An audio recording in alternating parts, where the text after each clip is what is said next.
إن الحمد لله نحمده ونستعينه ونستغفره ونعوذ بالله من شرور أنفسنا ومن سيئات أعمالنا. من يهده الله فلا مضل له ومن يضلله فلا هادي له، وأشهد أن لا إله إلا الله وحده لا شريك له، وأشهد أن محمدا صلى الله عليه وسلم عبده ورسوله. يا أيها الذين آمنوا اتقوا الله حق تقاته ولا تموتن إلا وأنتم مسلمون. يا أيها الناس اتقوا ربكم الذي خلقكم من نفس واحدة وخلق منها زوجها وبث منهما رجالا كثيرا ونساء، واتقوا الله الذي تساءلون به والأرحام إن الله كان عليكم رقيبا. يا أيها الذين آمنوا اتقوا الله وقولوا قولا سديدا يصلح لكم أعمالكم ويغفر لكم ذنوبكم، ومن يطع الله ورسوله فقد فاز فوزا عظيما. ألا إن أصدق الكلام كلام الله، وخير الهدي هدي محمد صلى الله عليه وسلم، وشر الأمور محدثاتها، وكل محدثة بدعة، وكل بدعة ضلالة، وكل ضلالة في النار. حياكم الله جميعا. تفضل الأخ سمير إن شاء الله تعالى. نعم، أحسن الله إليكم شيخ. بسم الله والحمد لله والصلاة والسلام على نبينا محمد. مرحبا بكم, bienvenue à vous en ce jeudi 24 Rabi' al-Awwal 1444 de l'Hégire, correspondant au 20 octobre 2022, pour ce 17e cours sur le résumé de la biographie du prophète sallallahu alayhi wa sallam et de ses 10 compagnons, qu'Allah Azza wa Jal les agrée, de l'imam, le savant Abdul Ghani al-Maqdisi alayhi rahmatullah, qu'Allah lui fasse miséricorde, et expliqué par notre cheikh ici présent Abu Abdillah Mohamed Chalabi hafidhahullahu ta'ala. Jazakallahu khair. Jazakumullah khair, cheikh. Donc, c'est le cours numéro 17 bi'idhnillah subhanahu wa ta'ala. C'est le cours numéro 17 bi'idhnillah azza wa jalla. وكان يعصب على بطنه الحجر من الجوع، وقد آتاه الله مفاتيح خزائن الأرض كلها فأبى أن يأخذها واختار الآخرة عليها. Il, sallallahu alayhi wa sallam, attachait une pierre à son ventre à cause de la faim, alors qu'Allah lui a offert les clés de tous les trésors de la terre, mais il a refusé de les prendre et il a choisi l'au-delà, alayhi salatu wassalam. Donc, ce hadith est authentique parce qu'il est rapporté par al-Bukhari ou Muslim. D'ailleurs, il y a un hadith authentique rapporté par Ahmed. Et c'est un hadith authentique d'après Abu Huraira radiyallahu ta'ala anhu. Il a dit Jalas Jibril alayhi salam s'est assis auprès du prophète sallallahu alayhi wa sallam. Ensuite, il a regardé vers le ciel. Ensuite, voilà qu'un ange est descendu. Alors, Jibril a dit, cet ange, il n'est jamais descendu depuis que Allah Azza wa Jalla l'a créé, depuis qu'il a été créé. Ensuite, lorsqu'il est descendu, il a dit au prophète sallallahu alayhi wa sallam, cet ange lui a dit, à Mohammed, Allah Azza wa Jalla, c'est ton Seigneur qui m'a envoyé vers toi. Ensuite, il a dit, est-ce que tu voudrais être un roi prophète, ou bien un serviteur messager? Donc, un roi, un prophète, ou bien un serviteur seulement, mais messager. Alors, Jibril, avant qu'il réponde, Jibril alayhi salam lui a dit, Tawadha' li rabbika, tawadha' li rabbika ya Muhammad. Sois modeste envers ton Seigneur, ya Muhammad. Alors il a dit, je voudrais être plutôt un serviteur messager. Un serviteur messager. Donc c'est comme c'est cité ici, Allah Ta'ala lui a offert les clés de tous les trésors de la terre. S'il avait voulu, il aurait peut-être un grand, vraiment royaume. Mais ici, alayhi salam, quand on a toutes ces choses, toutes ces richesses, la plupart du temps, on est distrait. Et on s'éloigne de ce que Allah nous a demandé de faire. C'est pour ça que d'après Abid al-Ghifari radiyallahu ta'ala anhu, il a dit que j'étais avec le prophète sallallahu alayhi wa sallam quand il a vu la montagne de Uhud. Alors il a dit à ses compagnons, je ne voudrais pas que cette montagne se transforme en or. S'il se passait que cette montagne se transformait en or, c'est-à-dire qu'il va la posséder bien sûr, je ne voudrais pas retenir un seul dinar parce que le dinar, c'est en or. Je ne voudrais pas retenir chez moi un seul dinar plus, plus de 3 jours, sauf un dinar que je vais laisser pour les dettes. Ensuite, il a dit, ceux qui possèdent beaucoup dans cette vie, ce sont ceux qui auront le moins yawm al-qiyamah. Il a dit, sauf celui qui donne comme ça, droite à gauche, et fait l'aumône, et ne garde pas cela. Et il a dit, et ceux-là sont peu. Ceux-là sont peu. Ils ne sont pas nombreux, apportés par al-Bukhari, rahimahullah ta'ala. وكان يكثر الذكر ويقل اللغو ويطيل الصلاة ويقصر الخطبة. Il, sallallahu alayhi wa sallam, évoquait beaucoup Allah et ne prononçait jamais de futilité. Il allongeait la prière et réduisait le sermon. Il évoquait beaucoup Allah Azza wa Jal. Il n'arrêtait pas de l'évoquer comme dans les hadiths authentiques où il disait plus des fois 100 fois astaghfirullah wa atubu ilayh, la ilaha illallah, comme ça 100 fois et plus. Astaghfirullah, et comme ça, il n'arrêtait pas de faire le dhikr, sallallahu alayhi wa sallam. Ensuite, le dhikr, plus on a un cœur vivant, plus on fait le dhikr et on trouve une douceur à le faire et un grand plaisir. Et plus le cœur est distrait ou alors dur, alors c'est très difficile de faire le dhikr. Même quelqu'un dit seulement 3 fois subhanallah wa bihamdi, il peut pas. Et il le fait difficilement. Alors que ceux qui ont un cœur, alhamdoulilah, vivant, n'arrêtent pas de faire le dhikr. Il a dit ne prononcez jamais de futilité. Naam. En arabe, il a dit en arabe, il a dit yuqil, c'est-à-dire il le faisait peu. Naam. Donc, c'est pas ne prononcer jamais, mais il le faisait peu. Naam.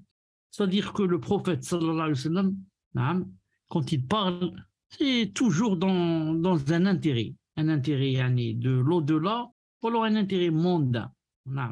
C'est très, très, très, très rare qu'il parlait de choses qui, disons, n'ont pas de profit, ou alors c'est juste pour faire rire ou quelque chose comme ça. Mais en général, toujours il y a un profit derrière la parole du prophète, sallallahu alayhi wa sallam, même si ça a rapport avec la dunya, comme on va voir, Inch'Allah ta'ala. Celui-ci a dit, il allongeait la prière et réduisait le sermon. Ça, c'est surtout pour la prière du vendredi. Vous savez, la prière du vendredi, il y a le sermon sur le mimbar, ensuite il y a la prière. Donc le prophète, il allongeait la prière. Il disait des fois, la plupart du temps, avec Sabbih et le Rashiya, ou bien Jumu'ah et le Munafiqun, il réduisait le sermon. C'est pour ça qu'il a dit dans un hadith authentique, il a dit le repère ou la preuve qui montre que quelqu'un a vraiment du fiqh, il a dit c'est le fait qu'il réduise le sermon et allonge la prière. Et des fois, nous, dans les mosquées, on assiste au contraire exactement. Certains imams font exactement le contraire. Quand ils commencent le sermon, ils ne l'arrêtent pas. Des fois, pendant presque 1 heure. Et ensuite, quand ils descendent à la salat, c'est juste Qul a'udhu bi rabbil falaq et ensuite Qul a'udhu bi rabbin nas. Alors que ça, c'est bien sûr, c'est vraiment contraire à la sunna. C'est vraiment contraire à la sunna. وأكثر الناس تبسما وأحسنهم بشرا مع أنه كان متواصل الأحزاب دائم الفكر. Il, sallallahu alayhi wa sallam, était le plus souriant des gens, le plus avenant de tous, malgré les afflictions permanentes et le souci continuel. Avant cela, quand on a dit ici, il évoquait beaucoup Allah Azza wa Jal et ne prononçait jamais de futilité, et ne prononçait jamais de futilité. Si tu veux, c'est une règle, si tu veux t'éloigner des futilités, ce qu'on appelle l'arwa. Comme je l'ai dit tout à l'heure, plus on a un cœur vivant, plus on s'éloigne des futilités. Regardez par exemple, lorsque Allah subhanahu wa ta'ala dit dans le Coran, ici sur al-Mu'minun, lorsqu'il a dit Qad aflaha al-mu'minun, c'est-à-dire bienheureux sont certes les croyants. Taïb. Qui c'est les croyants qui sont bienheureux? Il a dit alladhina hum fi salatihim khashi'un. Donc il n'a pas dit ceux qui prient. Prier, certes, c'est obligatoire, mais ça ne suffit pas. Encore faut-il avoir du khushu' dans la salat. Ça, il a dit الذين هم في صلاتهم خاشعون. Après ce verset, il a dit والذين هم عن اللغو معرضون, et ceux qui se détournent des futilités. Donc, c'est comme si Allah Azza wa Jal veut dire que pour être heureux, naam, il faut la salat, naam, et il faut le khushu' dans la salat, naam. Ceux qui sont humbles dans la salat. Ensuite, pour montrer comment avoir le khushu' dans la salat, il a dit, et ceux qui se détournent des futilités. C'est-à-dire celui qui a un cœur plein de futilité, naam, qui ne parle que de futilité, naam, jamais il ne va trouver le khushu' dans la salat. Naam. Quand il va prier, il est présent avec le corps, mais son cœur est loin.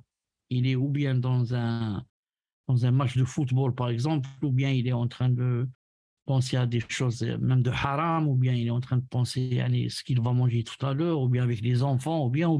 Donc il ne va jamais sentir de khushu'. C'est pour ça que celui qui veut le khushu', il faut qu'il s'éloigne des futilités.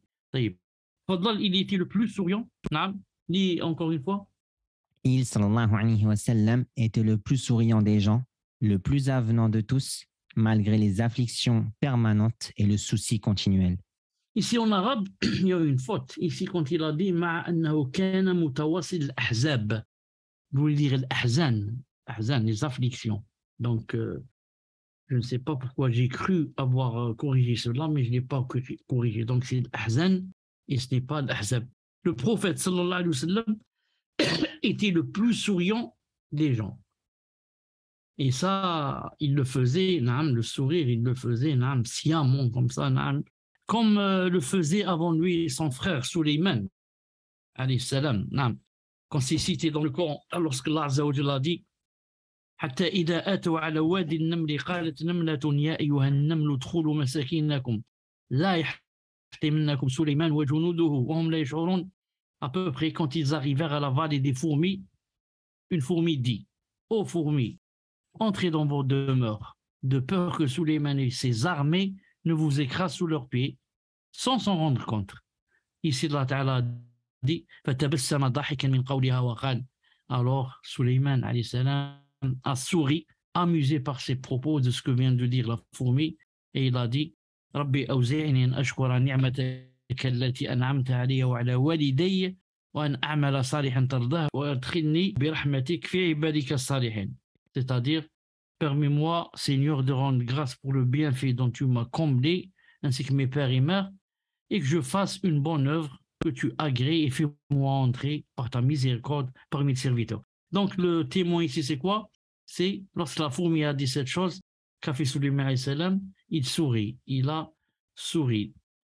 Donc le prophète sallallahu alayhi wa sallam souriait beaucoup. Il a dit dans un hadith authentique, il a dit: tabassumuka fi wajhi akhik sadaqa. Il a dit, quand tu rencontres ton frère, tu lui souris, c'est déjà quoi? C'est déjà une bonne œuvre chez Allah subhanahu wa ta'ala. À condition quoi, bien sûr? À condition de faire cela pour le visage d'Allah subhanahu wa ta'ala. Donc des fois, même si quand on rencontre quelqu'un, même si on n'a pas envie de sourire, si on sourit à cette personne, c'est bien. Surtout si on le fait avec la niya d'avoir, Inch'Allah ta'ala, des récompenses. Mais par contre, le prophète sallallahu alayhi wa sallam ne riait que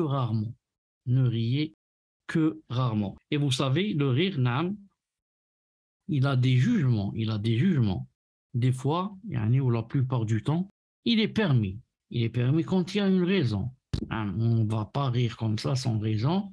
Sinon, ça a un peu une relation avec la folie.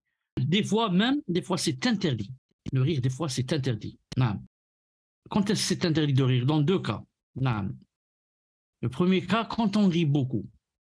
Quand on rit beaucoup, ce n'est pas bien. D'ailleurs, il y a des gens qui rient pour n'importe quoi. N'importe quoi de futile, ils commencent à rire. Ce qui montre que ils sont, comme on dit, très légers. Ces personnes sont très légères. À moindre des choses, on rit. Alors que normalement, on rit quand il y a une raison. Ce n'est pas à n'importe quelle phrase, n'importe quel, on rit. Il y a un hadith du prophète sallallahu alayhi wa sallam qui dit, il est Hassan, il est bon ce hadith, d'après Abu Huraira, le prophète sallallahu alayhi wa sallam a dit: la tukthir dhahik. ne rit pas beaucoup. Comme ça, il a dit, sallallahu alayhi wa sallam.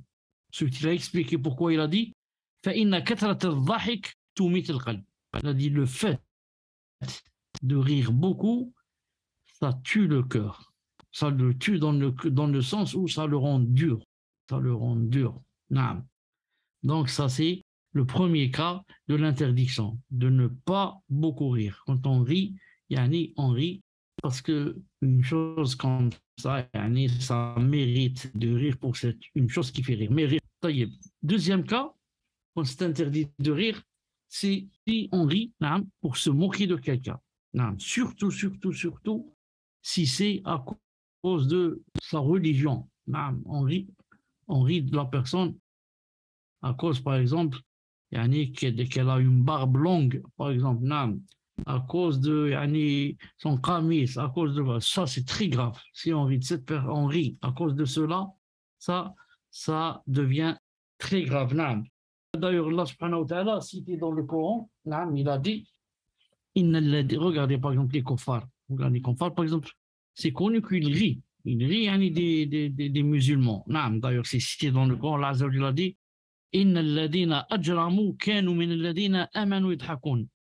les criminels riaient de ceux qui croyaient, des croyants, et ils les appelaient des criminels. Les criminels, ce n'est pas les gens, c'est des criminels. Il a dit, donc les criminels riaient de ceux qui croyaient, des croyants. Et s'ils passent près d'eux, ils se font des œillades. Ils se font des œillades. Naam. Taïb. Et s'ils retournent dans leur famille, ils retournent en plaisantant, en parlant d'eux, bien sûr. On a vu l'autre avec la barbe, on a vu celle-là avec une petite bête qui traîne par terre, ceci, cela.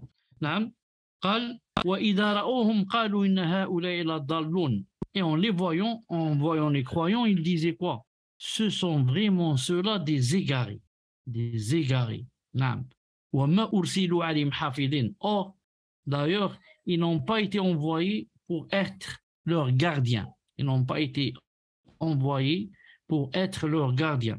Allah Azza wa Jalla a dit, mais maintenant, Yawm al-Qiyamah, il a dit, aujourd'hui donc, ce sont ceux qui ont cru qui rient des infidèles.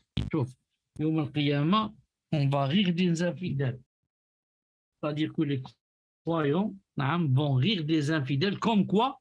Comme les kuffars, on rit dans cette dunya, des croyants. Donc ça va s'inverser, Il a dit aujourd'hui donc, ce sont ceux qui ont cru qui rient des infidèles,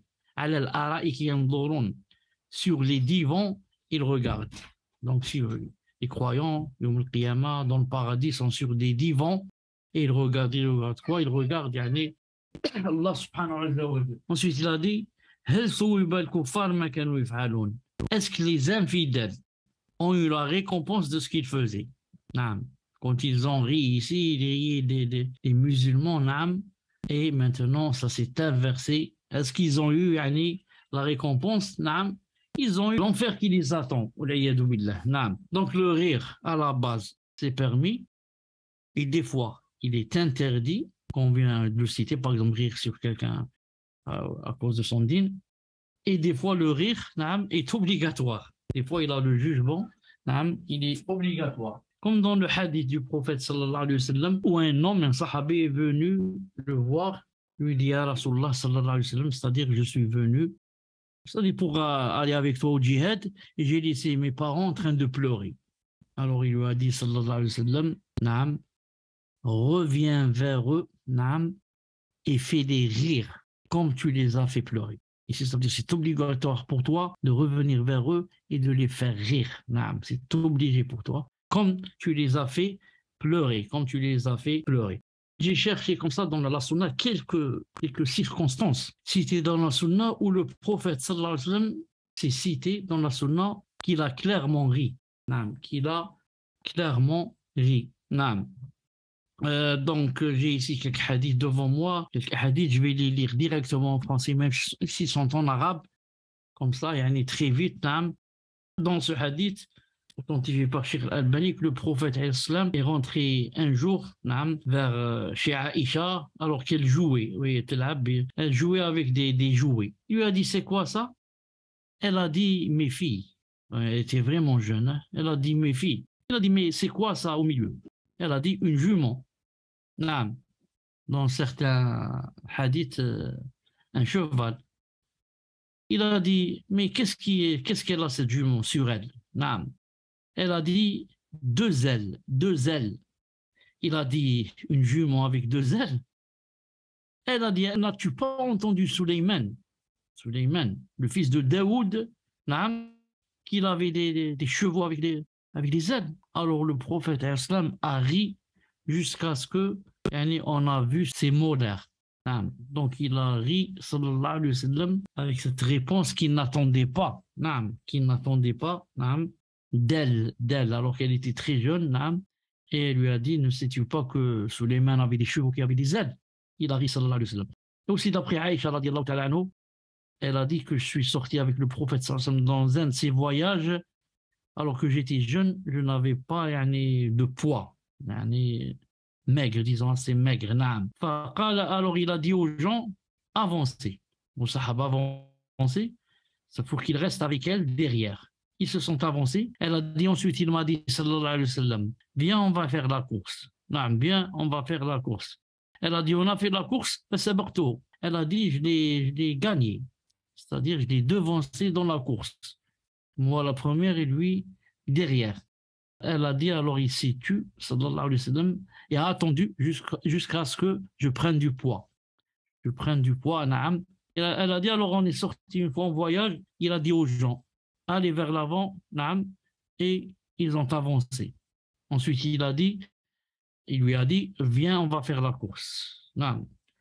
Elle a dit, on a fait la course, naam, alors il m'a devancé. Naam. C'est lui qui est sorti le premier, et moi derrière lui, et elle a dit, il a commencé à rire. Voilà le témoin. Tout en parlant, il lui a dit, celle-là, c'est contre l'autre. Cette fois, cette course, cette victoire, c'est contre l'autre lorsque j'ai perdu la course avec toi. Et aussi, Anas radiyallahu ta'ala anhu, que le prophète sallallahu alayhi wa sallam était parmi, disons, les meilleurs hommes dans son comportement. Il a dit, il m'a envoyé une fois pour, disons, un besoin. Il a dit, je me suis dit, Wallah, que je ne vais pas partir. Il a dit ça entre lui et lui-même. Le professeur ne l'a pas entendu. Il a dit, ouais, mais dans mon cœur, c'est-à-dire que je vais y aller. C'est-à-dire, j'aurais voulu qu'il ne me dise pas cela. Il avait autre chose à faire. Il a dit, alors je suis sorti spécialement, et je suis passé devant des enfants qui jouaient. Dans le marché. Donc lui, il voulait jouer, le professeur Hassan lui l'a envoyé pour un besoin. Il a dit, alors je suis resté avec eux, ils étaient en train de jouer. Alors que, voilà que le prophète sallallahu alayhi wa sallam me prit de mon dos, derrière moi. Ensuite, là, je me suis retourné, je l'ai vu, il était en train de rire, sallallahu alayhi wa sallam. Et il disait, Ya Anas, va où je t'ai envoyé. Il a dit, d'accord, je vais y aller. D'accord, je vais y aller à Rasulullah. Hadith authentique. Donc regardez, le professeur, il envoie quelqu'un, il ne va pas là où il veut, et il rit. Il lui dit, tu es là, je t'ai envoyé, tu es toujours là, et commence à rire. Au lieu de s'énerver, de le frapper, de l'insulter, de tout ça, ça n'existe pas chez le prophète sallallahu alayhi wa sallam. D'après Sa'd bin Abi Waqqas, radiyallahu ta'ala anhu, Omar radiyallahu ta'ala anhu a demandé la permission de rentrer chez des femmes, min Quraysh. Alors, lorsqu'Omar est rentré, radiyallahu ta'ala anhu, elles se sont vite levées et elles ont mis le voile. Alors, le prophète islam a commencé à rire, sallallahu alayhi wa sallam. Omar lui a dit que Allah ta'ala fasse rire tes dents. Comme ça, on dit à quelqu'un qui rit, on lui dit, adhakallahu sinnak, que Allah fasse rire tes dents, ya Rasulullah. Ensuite, le prophète islam a dit, je me suis étonné de celles-là, de ces femmes-là. Quand elles étaient avec moi, dès qu'elles ont entendu ta voix, ya Omar, elles ont mis le voile.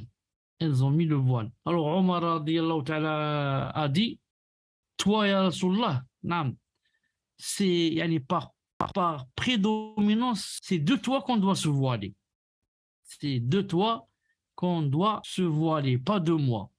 Ensuite, Omar leur a dit, en parlant des femmes, vous les ennemis de vos âmes, vous avez peur de moi, vous ne craignez pas Rasulullah sallallahu alayhi wa sallam. Elles ont dit, naam, oui, naam.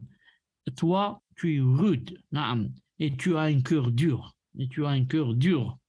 Alors le prophète a juré, il a dit, je jure par celui qui détient mon âme, il y a Omar que le shaitan, quand tu marches dans la rue, s'il te rencontre dans une rue, il change de rue, à peu près en ce sens.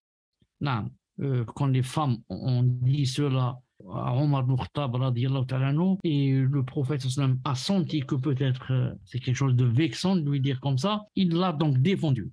Il lui a montré que ce n'est pas la dureté qu'il a, mais plutôt il était très strict dans la religion au point où le shaitan a peur de lui, il ne peut pas le rencontrer dans la rue. Et aussi dans un hadith authentique d'après Abdullah ibn Mas'ud, qu'un homme est venu au prophète sallallahu alayhi wa sallam, il lui a dit al-Qasim, Allah Azza wa Jal détient, bien tient, c'est mieux, yumsik, les cieux sur un doigt, les terres sur un doigt, les arbres et la terre sur un doigt. Ensuite il a dit et les créatures sur un doigt. Il a dit ensuite, il dira, c'est moi le roi. Il a dit, alors j'ai vu le prophète rire jusqu'à ce qu'on ait vu ces mots-là. Ensuite, le prophète a lu le verset, ils n'ont pas estimé Allah comme il le mérite. C'est-à-dire, ce Yahudi, ce juif, donc, connaît tout ça, comment ça va se passer, Yom al-Qiyamah, et Allah Azza wa Jal, comment il va prendre sur ses doigts telle et telle chose, mais ils ne l'ont pas adoré comme il fallait le faire. Et d'après Abi Dharr, que le prophète sallallahu alayhi wa sallam a dit, je connais la dernière personne qui va rentrer au paradis. Je connais la dernière personne qui va rentrer au paradis. Et la dernière personne qui va sortir de l'enfer. Car la dernière personne qui va sortir de l'enfer, c'est elle, bien sûr, qui sera la dernière à rentrer au paradis. Il a dit, c'est un homme qui va venir Yom al-Qiyamah, Allah va dire, montrez-lui ses petits péchés et cachez les grands péchés. Quand on va lui montrer ses petits péchés, on va lui dire, tu as fait ça, tu as fait ça, tu as fait ça, tu as fait ça, tel jour tu as fait ça, tu as fait ça. Il va dire oui. Il a dit, il peut pas nier. Il a dit, mais bien sûr, ce qui lui fait peur plus, c'est que maintenant on va lui montrer les grands péchés. Il se dit dans son cœur, mais le plus grave, c'est ce qui va venir. Pour tout ce qu'on t'a montré comme péché, les petits, ça s'est changé. Pour chaque péché, une hasanat, une récompense. Pour chaque péché, une récompense. Il va dire, Rabbi, j'ai fait encore d'autres choses que je ne vois pas ici. Parce que Allah Ta'ala au début a dit, cachez les grands péchés. Montrez-lui seulement les petits. Il va dire, ya Allah, mais j'ai fait d'autres choses que je ne vois pas ici. Alors, le sahabi a dit, j'ai vu le prophète sallallahu alayhi wa sallam rire jusqu'à voir ces mots-là. Il a ri sallallahu alayhi wa sallam de cette personne qui va avoir ce comportement Yawm al-Qiyamah. Et aussi dans le hadith d'Abi Hurayra radiyallahu ta'ala anhu, une fois il était en train de parler comme ça avec les sahaba et il y avait avec les sahaba quelqu'un de la campagne. Alors il a dit que le prophète leur parlait du paradis, il leur a dit, il y a un homme, Yawm al-Qiyamah, qui va demander à Allah Azza wa Jal, disons, de planter.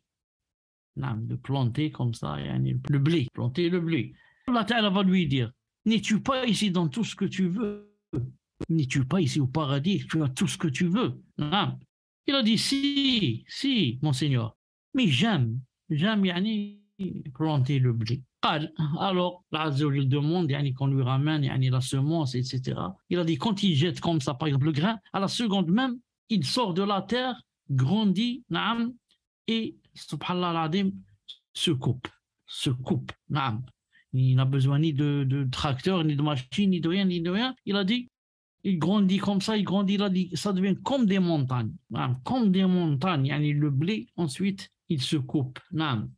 Ensuite, Allah Azza wa Jalla dit à cette personne, Dunaka ibn Adam, fa innahu la yushbi'uka shay. Au fils d'Adam, rien ne te satisfait en ce sens. C'est-à-dire, tu es là dans le paradis, il te manque rien, quand même tu veux quoi? être, comment on dit, un agriculteur. De là, les savants ont dit que celui qui avait quelque chose dans le cœur ici, dans cette dunya, qui lui tenait beaucoup à cœur, qui l'aimait beaucoup, comme par exemple cet agriculteur qui sûrement de Salat al-Fajr, il se levait, revenait peut-être après l'Isha, s'occuper avec la terre, etc.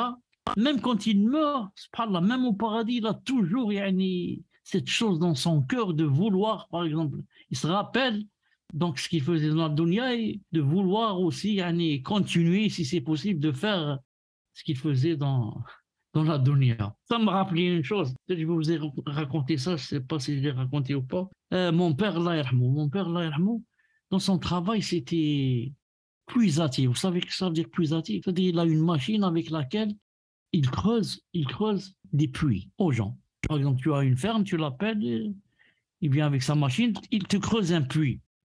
Mais, rahimahullah, il aimait beaucoup ce travail. Je le voyais comme ça, depuis qu'il se levait le matin, il ne pense qu'à cela. Aller creuser un puits, il est très content de faire cela.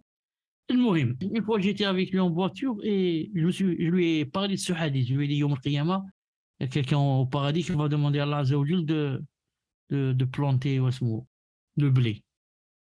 Je lui ai dit, même toi, mon père, je pense que Yom al-Qiyamah, si Allah Azza wa Jal va te faire entrer au paradis, que tu vas lui dire, Ya Rabbi Subhanahu, je veux creuser un puits. Et il m'a dit, Wallah al-Adim, je vais lui dire. Il m'a dit comme ça. Il m'a dit, Wallah al-Adim, je vais lui dire de creuser un puits.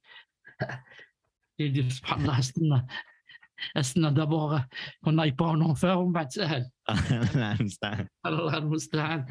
نعم المهم طيب reste je vous dis encore ce hadith d'Abdullah ibn Mas'ud radiyallahu ta'ala anhu. Il a dit que le prophète islam a dit, je connais la dernière personne qui va sortir de l'enfer et la dernière personne bien sûr qui va entrer au paradis. Il a dit c'est un homme qui va sortir de l'enfer. C'est un homme qui va, donc voilà, la dernière personne qui va sortir de l'enfer, qui va entrer au paradis. Il a dit, c'est un homme qui va sortir en marchant comme un bébé sur ses genoux. Alors Allah Ta'ala va lui dire, va rentrer au paradis. Il a dit, quand il va arriver au paradis, Allah va faire de sorte que le paradis lui paraisse complet. C'est-à-dire, il n'y a plus de place. Alors il revient vers Allah subhanahu wa ta'ala, il va dire, oh mon Seigneur, je l'ai trouvé complet, il n'y a pas de place. Allah Azza wa Jal, il va lui dire, rentre au paradis. Quand il va arriver, il va essayer de rentrer, Allah Azza wa Jal va faire de sorte que le paradis lui paraisse complet. Il revient vers Allah Azza wa Jal, il lui dit, oh mon Seigneur, je l'ai trouvé complet. Allah Azza wa Jal, la troisième fois, va lui dire, va, rentre au paradis. Non. Va, rentre au paradis, tu as dans le paradis ce qu'il y a dans toute cette dunya multiplié par 10. Non. Tu auras, va au paradis, rentre, tu vas trouver là-bas tout ce qu'il y a. Non. C'est comme si toute cette dunya t'appartenait multiplié par 10. Non.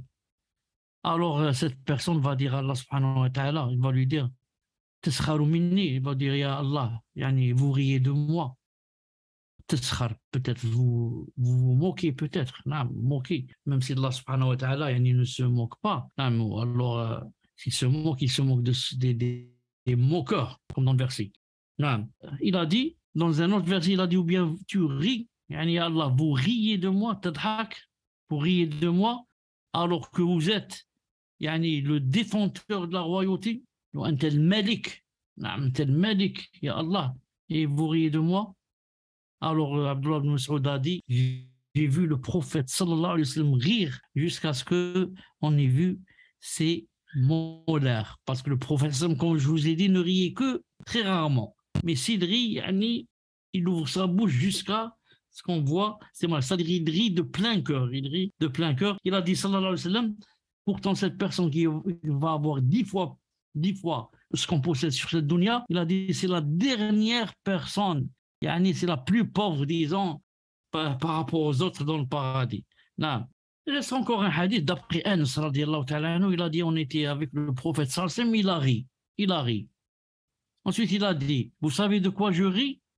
On a dit, Allah Azza wa Jalla wa Rasuluhu, c'est Allah Ta'ala Azza wa Jal qui sait et son prophète. Il a dit, je ris du dialogue qui va se passer Yom al-Qiyamah entre Allah Azza wa Jal et le serviteur. Il a dit, le serviteur va dire à Allah subhanahu wa ta'ala, Ya Rab, n'est-ce point, ou là, n'est-ce pas, qu'il n'y a pas d'injustice aujourd'hui? C'est pas toi et Allah qui a dit que il n'y aura aucune injustice Yom al-Qiyamah. Allah Azza wa Jal va lui dire, si, c'est moi qui ai dit cela. Naam, il n'y a pas d'injustice aujourd'hui. Naam. Alors, la personne va dire, Ya Allah, excusez-moi, mais je n'accepte aucun témoin naam, en dehors de moi. Je n'accepte aucun témoin en dehors de moi. C'est-à-dire ni les anges, ni une personne qui va témoigner comme quoi j'ai fait ceci ou cela, je n'accepte pas. Je veux seulement de moi. Allah Azza wa Jalla a dit, d'accord, كفى بنفسك اليوم عليك شهيدا وبالكرام كاتبين. Il a dit, tu te suffis aujourd'hui d'être ton propre comptable. Non. Et tu auras devant toi des nobles scribes qui vont être comme témoins de ce qui va se passer. Non. Alors Allah Azza wa Jal, il a dit, il sera demandé à ses membres de se prononcer, c'est-à-dire de parler pour témoigner, puisqu'il n'accepte pas. Il n'accepte de témoin que de lui-même. Alors là, il va demander à ses membres de parler et de témoigner. Il a dit, alors ses membres vont commencer à parler des œuvres qui ont été faites. Par exemple, sa main va dire, par exemple, là, oui, j'ai pris la bouteille de vin. La bouche va dire, oui, j'ai bu. Les yeux vont dire, oui, j'ai vu telle chose de haram. Et comme ça. Alors, qu'est-ce qu'il va dire, cette personne? Qu'est-ce qu'elle va dire? Elle va dire, c'est vous que je défendais, c'est-à-dire je me battais à cause de vous. Et maintenant, vous êtes contre moi. Maintenant, vous êtes contre moi. C'est là où Allah Ta'ala dit,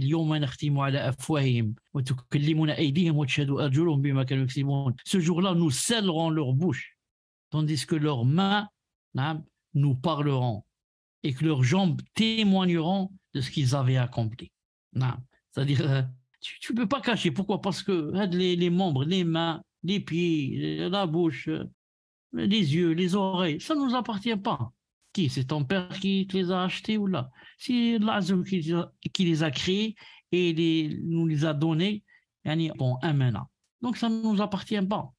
Donc tout ça, ça va se renverser contre nous, contre la personne Yom al-Qiyamah. C'est pour cela qu'on doit faire notre possible pour ne les employer que dans ce que Allah aime. Sinon, il n'y a pas d'amis avec les membres Yom al-Qiyamah, il n'y a pas d'amis. Ça va se renverser contre toi et témoigner contre toi.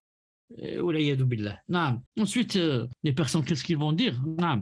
Dans un autre verset, Allah a dit, حتى إذا ما جاءوا شهد عليهم سمعهم وأبصارهم وجلودهم بما كانوا يعملون.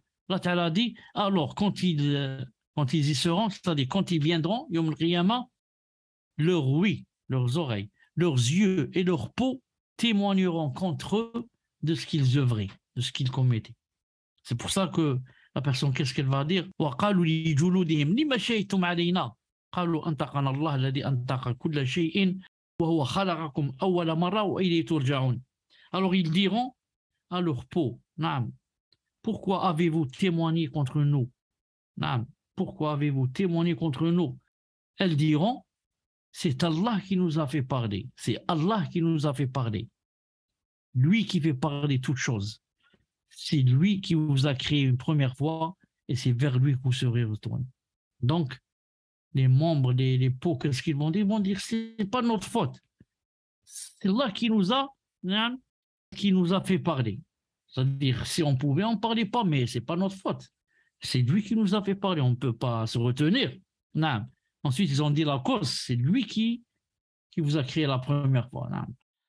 Donc, on continue. Il a dit, il était le plus souriant des gens. J'ai dit que, voilà, certaines circonstances où il a ri. Il était le plus avenant de tous, malgré les afflictions permanentes et le souci continuel. Ibn al-Qayyim, rahimahullah ta'ala, dit dans Madarij Salikin, il a dit, ce hadith est daïf. Ce hadith est faible. Comme quoi, les les afflictions permanentes le touchaient. Et le souci continuel. Comme quoi le prophète islam avait plein d'afflictions, de malheurs, et qu'il était continuellement soucieux.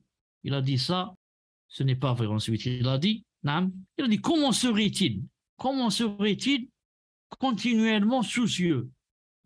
Comment serait-il dans des afflictions permanentes alors que Allah Azza wa Jalla l'a protégé des afflictions de ce bas monde et de ses causes? Allah Ta'ala l'a protégé des soucis de ce bas monde et de ses causes. Et il lui a aussi interdit de s'affliger pour les kuffars. Comme il a dit Azza wa Jalla, وَلَا تَحْزَنْ عَلَيْهِمْ وَلَا تَكُوا فِي ضَيْقٍ مِّمَّا يَمْكُرُونَ. Ne t'afflige pas sur eux, les kuffars. Ils ne soient pas angoissés à cause de leur complot. Il a dit, Ibn al-Qayyim, il a dit, et Allah Ta'ala lui a pardonné ses péchés, passés et futurs. Il a dit, alors, d'où viendrait cette affliction? D'où viendraient ces soucis, subhanallah al-azim? Comment? Il avait un paradis dans son cœur. Sa langue, c'est seulement, spécialement pour le dhikr. C'était quelqu'un, c'est le symbole du bien, subhanallah al-azim. D'où viendraient tous ces soucis qu'on a cités dans ce hadith? Il a dit, c'est pas vrai, ce hadith est faible. Au contraire, il a dit, il était plutôt toujours radieux et souriant. Il était toujours radieux et souriant. Comme ça, il a dit Ibn al-Qayyim, rahimahullah ta'ala. On continue, Inch'Allah. وكان يحب الطيب ويكره الريح الكريهة.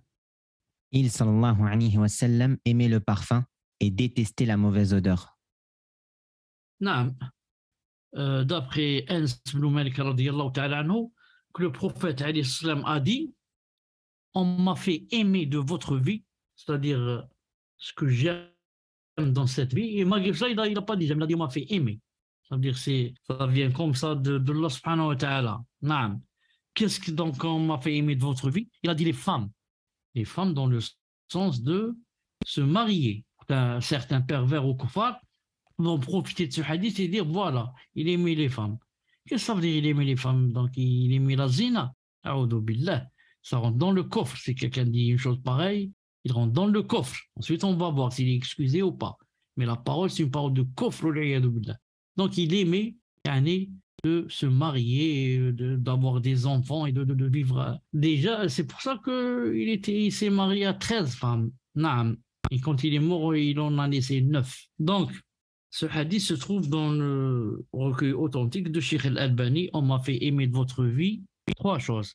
Les femmes, se marier bien sûr, le parfum et la réjouissance de mes yeux se trouve dans la prière. Donc, même si j'aime les femmes pour me marier, et j'aime aussi le parfum, voilà le témoin du cours, mais ce que j'aime le plus, au point où je sens que mes yeux se réjouissent, c'est quand je prie, la prière. C'est pour ça que quand il était fatigué, sallallahu alayhi wa sallam, ou avait un petit souci, quelque chose qui s'est passé, ou là, qu'est-ce qu'il dit? Il dit, ya Bilal, arihna biha, Bilal, on commence à prier pour que je sente l'allègement. L'allègement. Donc, quand il rentre dans la prière, c'est pour sentir l'allègement. Et normalement, c'est comme ça. Quand on a un problème, là, on rentre dans la prière. Parce que quand tu pries, tu parles avec et tu es en train de parler avec Allah subhanahu wa ta'ala. Et surtout quand dans le soujoud, et tu lui dis Allah ceci, Allah cela. Donc, parmi les 3 choses qu'il aimait, c'était quoi? Le parfum, sallallahu alayhi wa sallam. D'ailleurs, même, ce qui est retenu dans la sunna, qu'on pouvait même respirer son parfum, sallallahu alayhi wa sallam, même après son passage. Quand il passe, il laisse derrière lui l'odeur du parfum ou du musc. C'est pour ça, dans un hadith rapporté par Muslim, que Anas ibn Malik radiyallahu ta'ala anhu a dit, je n'ai jamais senti d'encens, avec l'encens, l'ambar, ni de musc, ou bien ni de choses meilleures à sentir, il a dit, comme l'odeur du prophète sallallahu alayhi wa sallam. Il a dit, même l'encens, ou bien le musc, ou bien ça ne pouvait pas être comme l'odeur du prophète sallallahu alayhi wa sallam. Ibn al-Qayyim rahimahullah ta'ala a dit dans son livre Tibb Nabawi, il a dit ce qu'il y a dans le parfum, on dit parfum, c'est musc, c'est l'encens, c'est tout ce qui a une bonne odeur. Il a dit ce qu'il y a de spécifique en cela, c'est que les anges aiment cela, aiment l'odeur, la bonne odeur. Non. Il a dit, et les shayatines s'enfuient de la bonne odeur. Les shayatines n'aiment pas la bonne odeur. Vous savez, les shayatines n'aiment que la mauvaise odeur et ce qui est ténèbres, ce qui est noir, ce qui est gouffre, ce qui est... Ils n'aiment pas la clarté, la bonne odeur. Là. Non, c'est tout à fait le contraire. Non. Il a dit, le Qayyim dit, il n'y a pas une chose aimée par les shayatines, il a dit comme la mauvaise odeur. Il a dit les bonnes âmes, les âmes meilleures, aiment les meilleures odeurs. Et les âmes mauvaises, khabithat, il a dit, les âmes mauvaises aiment les odeurs mauvaises. Il a dit, chaque âme penche vers ce qui lui convient. Si elle est une bonne âme, elle penche vers la bonne odeur. Si c'est une mauvaise âme, elle aime pencher vers les mauvaises odeurs, Et comme Allah Ta'ala dit dans le Coran, il a dit comme dans le verset, quant à la femme par rapport au parfum, elle a deux jugements. Quand elle est seule ou avec son mari dans la maison, c'est bien d'être parfumée. Quand elle est seule ou bien avec son mari ou bien avec des femmes, c'est bien qu'elle soit par exemple parfumée. Reste que quand elle sort, si elle se parfume, alors là, vraiment, elle rentre dans le grand péché. Et comme on dit dans le hadith, que chaque femme qui sort, si elle passe devant des gens, c'est-à-dire des hommes, qui sentent cette bonne odeur, elle devient fornicatrice. En ce sens que, puisqu'en faisant cela, elle pousse l'homme à chercher à faire la zina والعياذ بالله. نعم. يستألف أهل الشرف ويكرم أهل الفضل ولا يطوي بشره عن أحد ولا يجفو عليه.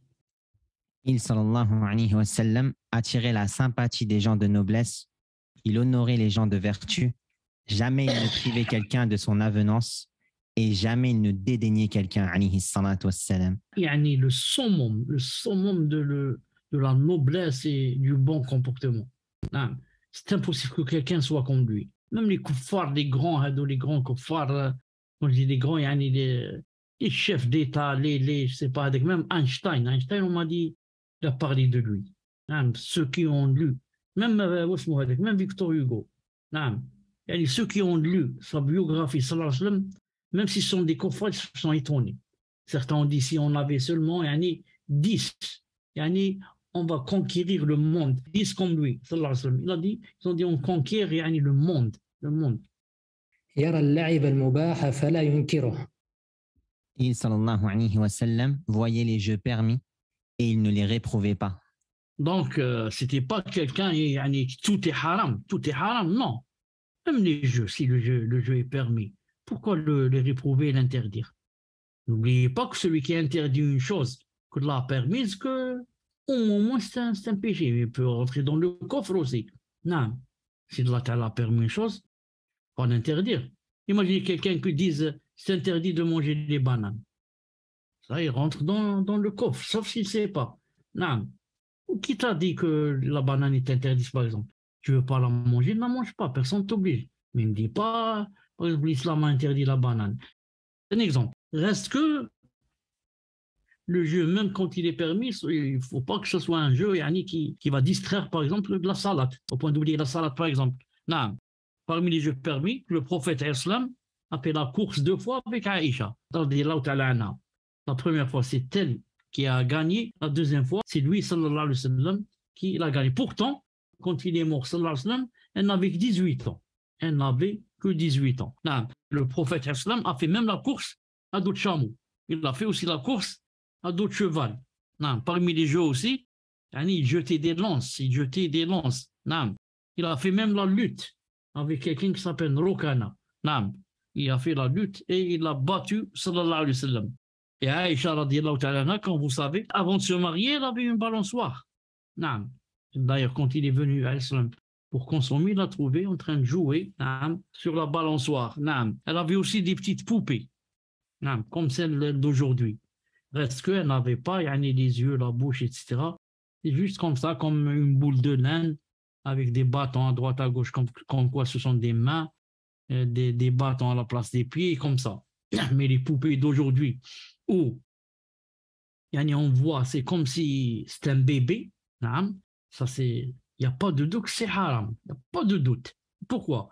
Parce que c'est comme si une créature d'Allah subhanahu wa ta'ala. Des fois, on ne fait même pas la différence si c'est un vrai bébé ou si c'est une poupée. Alors Allah Azza wa Jal aime quoi? Aime qu'il y ait la différence, que aucune chose yani, qu'il crée ne voudrait qu'une chose lui ressemble. Non, Allah Azza wa Jal aime la distinction entre ce qu'il a créé et ce que les gens, disons, façonnent ou la fabriquent. C'est pour ça que tout ce que Allah Azza wa Jal a créé, les gens ne peuvent pas le façonner ou bien le fabriquer. Et toute chose que les gens fabriquent, Allah Azza wa Jal ne crée pas. C'est une règle. Pourquoi? Il aime la distinction. Alors imagine-toi maintenant, tu vas fabriquer une poupée ou là qui ressemble à 100% dans l'apparence. Sinon la poupée ne parle pas, ne fait pas, ne pense pas, Déjà en faisant comme ça à l'apparence cette grande ressemblance, ça rentre dans les grands péchés. Et Allah Ta'ala Yawm al-Qiyamah va faire venir cette poupée avec toi, il va te dire alors, naam, yani, donne-lui l'âme, insuffle-lui l'âme. Et bien sûr, la personne ne pourra pas. D'où tu détiens l'âme pour l'insuffler dans cette poupée.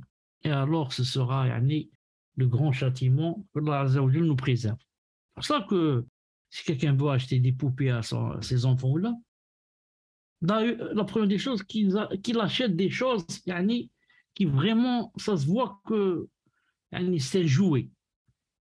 Et secondo, qu'il défigure yani, par exemple le visage. N'est-ce pas comme ça, yani, les yeux, le nez, non, il peut laisser, et comme dit Cheikh Ibn Uthaymin, il peut laisser par exemple un œil. Non. Et il enlève par exemple la bouche. Non. Comme ça, l'Azza n'a pas créé une personne qui n'a ni bouche ni un seul œil, par exemple. Non. C'est un exemple. Il faut faire bien attention. Non. Je ne veux pas aller en enfer à cause de mes enfants. Je ne veux pas aller en enfer à cause de mes enfants. Les femmes des Ansar de Médine aussi construisaient à leurs petits-enfants qui pleuraient des jouets avec de la laine pour les aider à continuer le jeûne comme on l'a vu une fois dans la sunna. Et le prophète sallallahu alayhi wa sallam a dit à quelqu'un qui s'appelait Zayd, et il avait une kunya, Abu Umayr. Il lui a dit Ya Aba Umayr, ma fa'ala an-Nughayr. Ce petit enfant avait, de la famille de Anas, avait un petit oiseau avec lequel il jouait. Ensuite, cet oiseau est mort.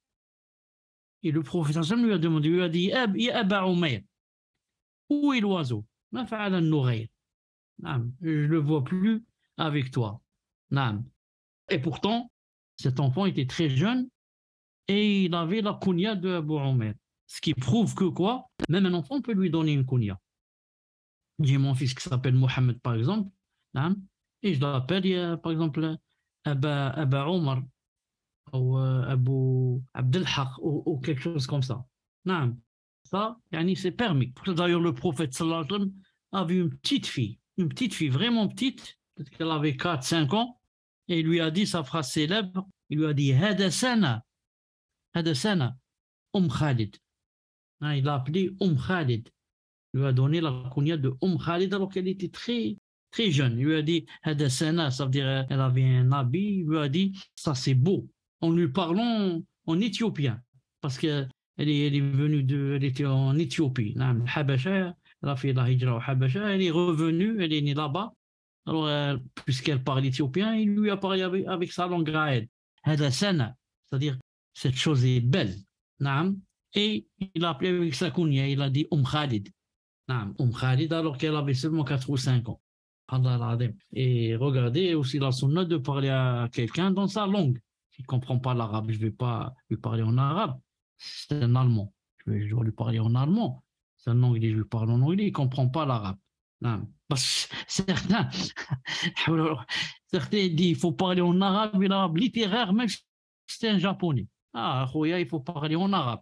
Le prophète sallam parlait en arabe et le Coran il descendait en arabe. Alors que les ulama disent, même le sermon du vendredi, tu ne le fais pas en arabe si les gens qui sont avec toi ne comprennent pas l'arabe. Sermon du Jumu'ah, à quoi il sert? Il sert à inculquer aux gens certains préceptes, certains sunan, leur inculquer le tafsir. Mais si c'est un japonais ou un allemand qui il comprend pas un mot en arabe, comment tu vas faire le sermon en arabe? Il faut le faire en anglais ou là en allemand ou là en japonais pour que la personne comprenne. On n'a pas envoyé de prophète, on dit Allah, avec la langue de son peuple, pour qu'il leur montre. Il a dit pour il leur montre. Tu ne peux pas montrer à quelqu'un si tu ne parles pas avec sa langue. Et certains font le contraire. Bon, le contraire. Il sait qu'il comprend, cette personne comprend bien l'arabe et il continue à lui parler en français. Pourquoi tu parles en français? C'est pas obligatoire de parler en français. Parle en arabe. Si la personne comprend bien l'arabe, parle avec la langue du Coran. Non, parle en français quand il y a besoin. S'il n'y a pas besoin, parle en arabe. C'est la langue de tes aïeux, de ton prophète, la langue du Coran. Al-Muhim. Où est-ce qu'on était? On était au jeu. Non, on était au jeu. بإذن عز وجل. كمل. يمزح ولا يقول إلا حقا ويقبل معذرة المعتذر إليه صلى الله عليه وسلم. Il sallallahu alayhi wa sallam plaisantait en ne disant que la vérité. Il alayhi salatu wa sallam acceptait l'excuse de celui qui lui présente. Par rapport à l'excuse de celui qui lui présente, il faut vraiment avoir un cœur très large pour être comme le prophète sallallahu alayhi wa sallam, qui a accepté l'excuse de n'importe quelle personne qui lui a fait du tort ou l'a lésé. Nous tous, ce n'est pas facile pour nous, même si la personne vient pleurer, d'accepter d'elle son excuse. Vraiment, il faut faire partie des salihin, des vertueux pour accepter l'excuse. Alors le prophète jamais quelqu'un ne lui a demandé pardon, il lui a dit j'accepte pas. Jamais, jamais, jamais ça s'est passé dans sa sunna. Toujours il accepte l'excuse de celui qui vient lui demander pardon. Et quand il plaisantait en ne disant que la vérité. En ne disant que la vérité. C'est pour ça qu'il y a un hadith qui dit que waylun 3 fois, c'est-à-dire 3 fois malheur, malheur, malheur, ou alors châtiment dans le Jahannam, comme disent certains, pour la personne qui veut faire rire les gens en racontant des choses qui n'existent pas. Qui n'existent pas. Ce qu'on appelle un peu de nos jours les blagues. Le prophète, quand il plaisantait mais ne disait que la vérité. C'est pour ça que, comme on dit, la plaisanterie, c'est comme le sel. Il y a un plat qui ne contient pas de sel. C'est difficile, on peut le manger, mais il manque le sel. Mais si on ajoute trop, il devient immangeable. Donc il faut juste le milieu. C'est comme ça la plaisanterie. Il y a des gens qui ne plaisantent jamais. Ça, c'est pas bien aussi. Ça, c'est pas bien. Même les savants plaisantaient. Tu rentres dans YouTube, tu écris les plaisanteries de Cheikh Ibn Uthaymin, ça sort. De Cheikh Fawzan, ça sort. Même les savants, ils plaisantaient. Mais plaisantent, comme le sel. Un peu au moment propice. Pas à n'importe quel moment. Donc celui qui ne plaisante pas du tout, c'est quelqu'un qui est très sévère. Très sévère. Et les gens n'aiment pas quelqu'un qui ne plaisante pas du tout, qui est renfrogné. Quand tu le vois, sur son visage, ça paraît qu'il est très sévère. Et le contraire aussi est valable. Celui qui plaisante beaucoup, c'est pas bien aussi. On dit de lui qu'il est très léger. C'est pas une personne sérieuse. C'est pas une personne sérieuse.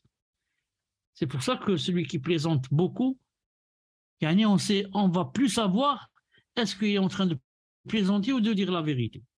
C'est pour ça qu'on raconte que quelqu'un, une fois, il était comme ça loin et il commence à appeler. Au secours, au secours, au secours. Un loup veut me manger. Quand ils vont vers lui, ils arrivent en haletant. Il dit je plaisante. Plaisanter. ils reviennent. Ensuite, 2-3 jours, au secours, le loup. Ils vont vers lui, il dit, je plaisante. La troisième fois, quand il a dit au secours, personne n'est parti en secours. Ils ont dit, il plaisante. Alors que cette fois-là, il y avait vraiment le loup. Donc, le prophète sallallahu alayhi wa sallam, d'après Abi Hurayra radiyallahu ta'ala anhu, on lui a dit, Ya Rasulallah, tu plaisantes avec nous. Il a dit, certes, je plaisante, mais je ne dis que la vérité. Hadith de Abi Hurayra radiyallahu ta'ala anhu. Par exemple, le prophète, d'après ses plaisanteries, le prophète sallallahu alayhi wa sallam a dit une fois à Anas, on lui a dit, ô toi, yad al-udunayn, ô toi qui a les deux oreilles, ô toi qui a les deux oreilles. Alors que toute personne a les deux oreilles, donc c'est juste pour plaisanter. Il lui a dit, yad al-udunayn, toi qui a les deux oreilles. Et une fois, quelqu'un a demandé au prophète islam s'il avait une monture pour, je pense, pour aller au djihad. Il lui a dit s'il y avait pour moi une monture. Le prophète islam lui a dit, Naam, je vais te faire monter sur le petit de la chamelle. Alors l'autre a dit, Ya Rasulallah, qu'est-ce que je fais moi avec le petit de la chamelle? C'est-à-dire, moi je voudrais monter sur une chamelle, pas sur le petit. Naam. Alors le prophète lui a répondu, il lui a dit, est-ce que les chambres, la chamelle, quand elle donne naissance, elle donne à quoi? Elle donne un petit, mais c'est-à-dire, quand j'ai dit que je vais te faire monter sur son petit, mais ça veut dire que toute chamelle, quand elle devient grande, avant de devenir grande, elle était petite. Ça veut dire que je vais te monter sur une vraie chamelle, une grande. Mais par rapport à sa mère, c'est une petite. C'est une petite. Donc, c'est juste de la plaisanterie. Et ensuite, dans un hadith aussi authentique, d'après le Moubarak ibn Hassan, radiyallahu ta'ala anhu, il a dit, une vieille est venue au prophète sallallahu alayhi wa sallam.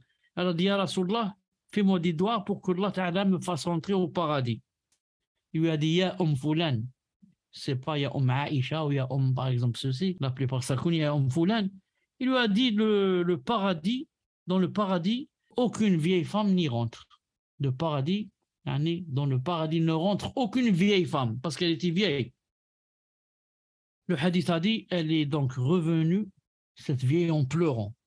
Subhanallah, comment je ne vais pas rentrer au paradis. Ensuite, le prophète il a dit, akhbiruha, informez-la, qu'elle ne rentrera pas au paradis en étant vieille. C'est ce que j'ai voulu dire. Il a dit, parce qu'Allah Ta'ala a dit, Inna ansha'nahunna insha'an faja'alnahunna abkaran uruban taraban. Il a dit, Allah Ta'ala dit dans le Coran, en parlant de celles qui vont rentrer au paradis, nous les avons faites vierges, toutes de même âge, soit 30 ans, soit 33 ans. D'après les divergences qu'il y a par rapport à l'âge de la femme au paradis. Soit 30, soit 33. Donc, quand il a dit à la vieille, tu ne vas pas rentrer au paradis, il voulait dire par là, tu ne vas pas rentrer en étant vieille. Tu vas rajeunir pour rentrer au paradis. Mais bien sûr, elle n'a pas compris, elle a pleuré. Et le prophète lui a expliqué. D'ailleurs, là, les plaisanteries du prophète ne s'arrêtent pas aux plaisanteries verbales, seulement en parlant, mais aussi avec ses mains, avec ses gestes. C'est venu dans un hadith authentique, que quelqu'un est venu au prophète islam, et quand il lui a donné la monture, etc., et avant de sortir, il lui a dit Zahir, il a dit nous, on va aller maintenant. Il a parlé de Zahir. Zahir, c'est quelqu'un qui s'appelle comme ça. Il a dit Zahir. Il a dit j'aime cette personne. Zahir, c'est quelqu'un de la campagne.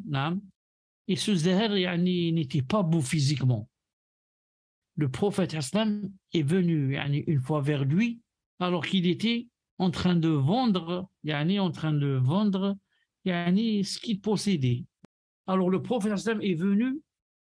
C'est-à-dire, à chaque fois qu'il a des oussours ou la campagne, il cherchait ce Zahir-là, cette personne. Et cette fois, quand il l'a trouvé en train de vendre, il est venu de dos. Zahir n'a pas vu le prophète islam.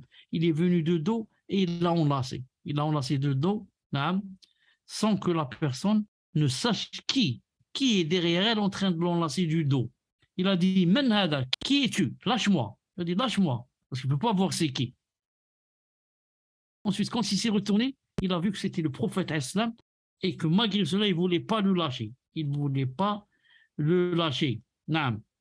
Alors, quand il a pris de dos, il a pris de dos comme ça et il l'a fait monter un peu comme ça de ses pieds. Il a dit, qui achète de moi ce serviteur ou bien cet esclave? Il a dit, Abd. Il a dit, qui achète de moi cette personne? Naam. Ensuite, Zahir a dit, Ya Rasulallah, Wallahi, yani, tajiduni kasidan. Si tu me vends, yani, je serai une marchandise déplorable. C'est-à-dire parce qu'il n'était pas beau, personne ne voulait de lui. C'est-à-dire, même si tu me vends, ça ne va pas rapporter grand-chose, je suis une marchandise déplorable. Il lui a répondu, sallallahu alayhi wa sallam, mais chez Allah Azza wa Jal, tu ne l'es pas. Chez Allah Azza wa Jal, tu es cher. نعم عند الله لست بكاسد يعني أو أنت عند الله غال. Il a dit chez Allah subhanahu wa ta'ala, نعم, tu n'es pas une marchandise déplorable, tu es quelqu'un de cher. Donc regardez, le professeur jouait même avec ses mains. Donc il vient derrière son dos et il le prend, il dit, qui achète de moi cet esclave? طيب, on continue inchallah ta'ala. له عبيد وإماء لا يرتفع عليهم في مأكل ولا ملبس. Il sallallahu alayhi wa sallam avait des esclaves hommes et femmes et jamais il ne s'élevait au-dessus d'eux dans le repas ou les habits. Non, c'est pas comme par exemple le roi, par exemple, il a des esclaves, ouais, mais ces esclaves, ils ne parlent jamais. Sauf si, par exemple, ramène-moi cette chose, prends cette chose, donne cette chose. Mais le prophète, jamais. Non. Il leur parlait comme des gens normaux. Non, jamais il ne s'élevait au-dessus d'eux.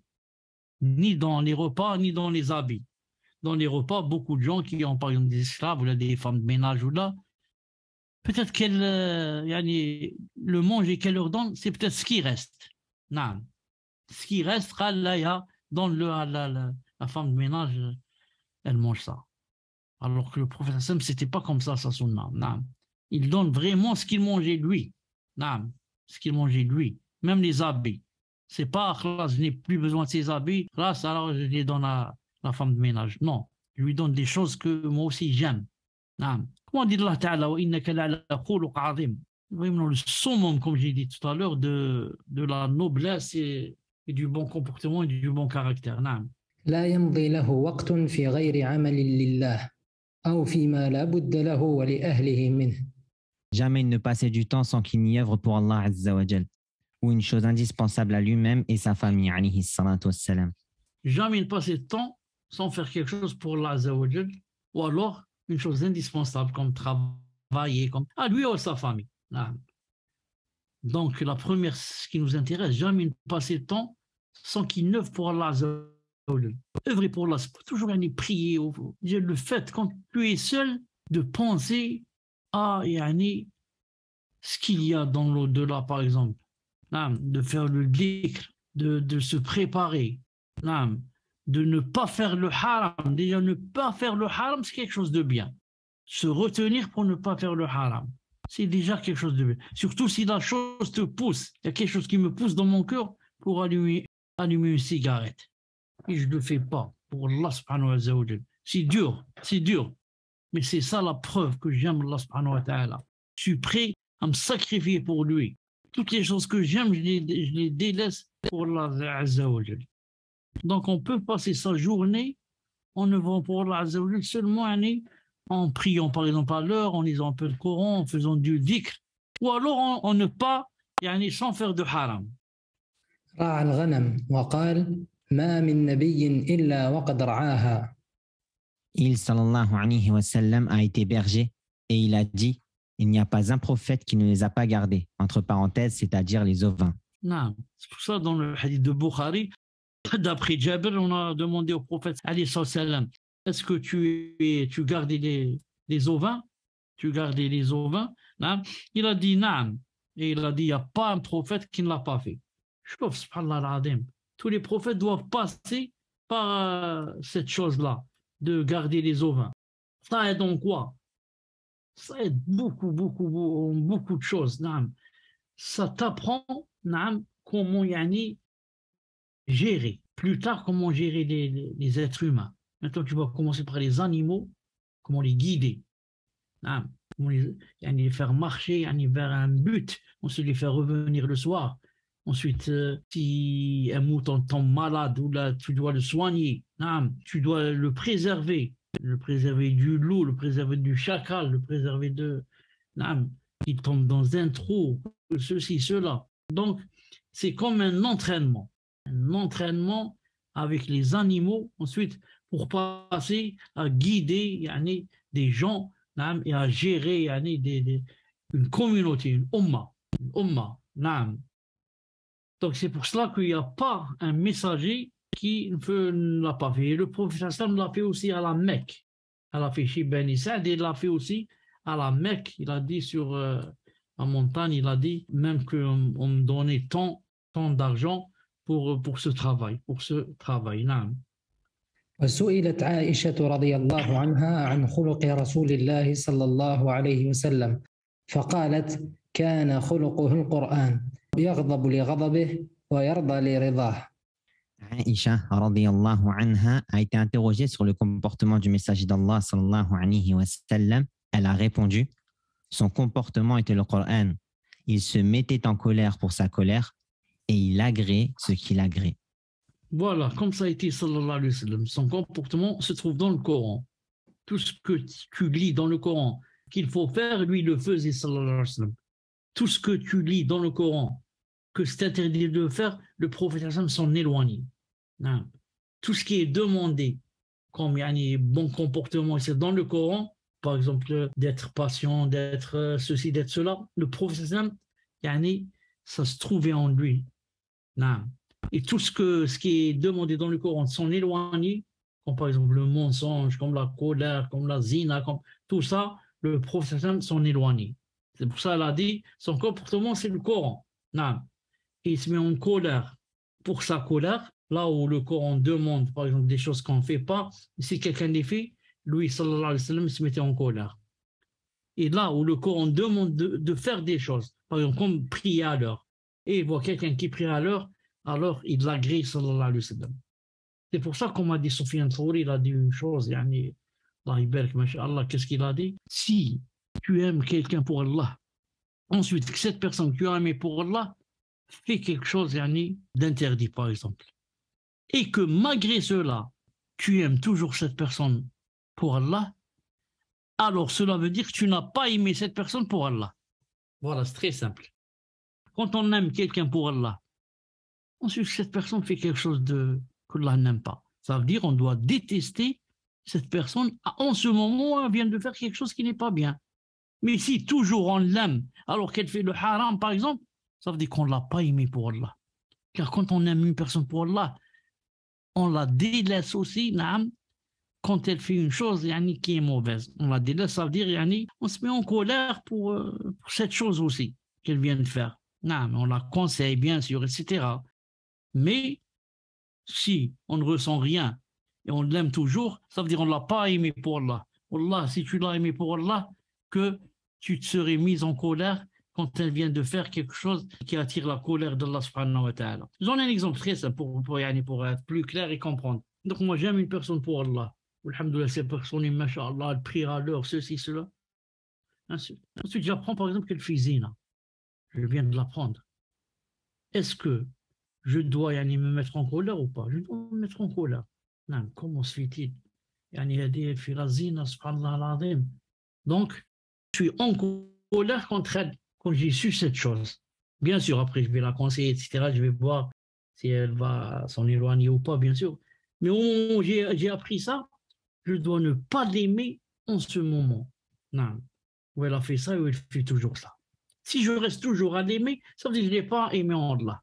Car quand on aime quelqu'un en Allah, s'il fait quelque chose et que Allah n'aime pas, on doit se mettre en colère contre lui et ne pas aimer cette chose. À la rigueur, ne pas aimer cette chose. Et être en colère contre cette personne. Si on ne se met pas en colère, ça veut dire qu'on n'a pas aimé la personne en Allah. On l'a aimé juste par intérêt. تفضل. وصح عن أنس بن مالك رضي الله عنه قال: ما مسست ديباجا ولا حريرا ألين من كف رسول الله صلى الله عليه وسلم، ولا شممت رائحة قط كانت أطيب من رائحة رسول الله صلى الله عليه وسلم، ولقد خدمت رسول الله صلى الله عليه وسلم 10 سنين فما قال لي أف قط، ولا لشيء فعلته لما فعلت كذا، ولا لشيء لم أفعله ألا فعلت كذا وكذا. Il a authentiquement été rapporté d'Anas ibn Malik radiyallahu anhu qu'il a dit: je n'ai jamais touché de soie plus douce que la main du messager d'Allah sallallahu alayhi wa sallam. Et je n'ai pas senti d'odeur meilleure que celle du messager d'Allah alayhi salatu wa sallam. Certes, j'ai servi le messager d'Allah sallallahu alayhi wa sallam durant 10 années. Et il ne m'a jamais dit ouf. Et il ne m'a jamais dit pour une chose que j'ai faite, pourquoi as-tu fait cela? Ni pour une chose que je n'ai pas faite, pourquoi n'as-tu pas fait ceci et cela? Donc même la main du professeur, c'était comme de la soie, subhanallah al-azim. Ça se voit que c'est pas une personne yani, comme nous, hein? Personne yani, spécialement envoyée d'Allah Azza wa Jal. Non, il a dit: je n'ai jamais senti une odeur meilleure que celle du messager. On vient de le citer. Sallallahu alayhi wa sallam. Ensuite, il a dit: certes, j'ai servi le messager sallallahu alayhi wa sallam durant 10 années. Anas ibn Malik. Il l'a servi durant 10 années. Il ne m'a jamais dit, chauffe, pendant 10 années, il ne m'a jamais dit ouf. Et il ne m'a jamais dit pour une chose que j'ai faite, c'est-à-dire qu'il ne fallait pas faire. Pourquoi tu fais cela? Ni pour une chose que je n'ai pas faite, pourquoi n'as-tu pas fait ceci, cela? جمع الله تعالى له كمال الأخلاق ومحاسن الأفعال، وآتاه الله تعالى علم الأولين والآخرين وما فيه النجاة والفوز، وهو أمي لا يقرأ ولا يكتب ولا معلم له من البشر، نشأ في بلاد الجهل والصحاري. Allah Ta'ala a réuni en lui la perfection des comportements et les bonnes manières dans ses actes. Et Allah lui a donné la science des premiers et des derniers, ce qui renferme le salut et le succès. Bien qu'il soit illettré, ne sachant ni lire ni écrire, il alayhi salatu wassalam n'avait aucun enseignant parmi les hommes et il alayhi salatu wassalam a grandi dans les contrées d'ignorance et les déserts. C'est une grande preuve que c'est un messager. Une grande preuve. Il était illettré, subhanallah. On ne va pas dire s'il était lettré, on va dire il a lu les livres d'Arab et il nous a écrit un livre. Illettré. Il ne sait ni lire ni écrire. Et en plus de ça, aucun enseignant. Non, il ne s'est pas assis chez des enseignants là. Aucun enseignant parmi les hommes. Et en plus de cela, il a grandi où? Dans les contrées d'ignorance et dans les déserts. On n'y a rien. Le chameau, le serpent, tout ce qu'il y a. Et malgré cela, regardez la grande science qu'il a, sallallahu alayhi wa sallam, qui prouve que vraiment, il a été envoyé par Allah. آتاه الله ما لم يؤت أحدا من العالمين واختاره على جميع الأولين والآخرين فصلوات الله عليه دائمة إلى يوم الدين. Allah lui a donné ce qu'il n'a donné à personne d'autre à travers les mondes et il l'a élu d'entre les premiers et les derniers. Que les prières d'Allah soient continuellement sur lui jusqu'au jour du jugement. Sallallahu alayhi wa sallam. C'est lui qui a été la grande cause de notre bien, de notre bonheur. C'est pour ça qu'il a dit dans le hadith, il a dit: je suis pour vous comme un père. Nous, qu'est-ce qu'on va dire? On va dire: Ya Rasulallah, Wallah al-Adim, que tu es mieux que nos pères. Car ton père, le maximum qu'il te donne, qu'est-ce qu'il te donne? Il te donne à boire, à manger, il t'achète une voiture. Non. Et peut-être qu'il te marie. Mais jamais il va te faire entrer au paradis. Non, mais le prophète islam, c'est la cause de rentrer au paradis et d'être sauvé du châtiment de l'enfer. Sallallahu alayhi wa sallam, sallallahu alayhi wa sallam, sallallahu alayhi wa sallam. Voilà pour le cours d'aujourd'hui, Inch'Allah ta'ala. On va se rencontrer dans le prochain cours bi'idhnillah ta'ala qui vous sera cité, Inch'Allah ta'ala, sur le net. Naam. يعني سمير إن شاء الله تعالى le publiera بإذن عز وجل. نعم بارك الله فيكم يعني pour جزاكم الله خيرا شيخ. بارك الله فيكم. أحسن الله إليكم. ومثلا كمال سمير. Il n'y a pas avec nous Ben Youssef, non? Non, subhanallah, je viens de regarder, il n'est pas là. Il n'est pas là. معليش. On va se rencontrer إن شاء الله تعالى bientôt بإذن سبحانه وتعالى. سبحانك اللهم وبحمدك أشهد أن لا إله إلا أنت أستغفرك وأتوب إليك. يعني نلتقي عن قريب بإذن الله تعالى. السلام عليكم. إلى اللقاء وعليكم شيخ، بارك الله السلام فيكم ورحمة شيخ، الله جزاكم الله وبركاته. خيرا. السلام عليكم.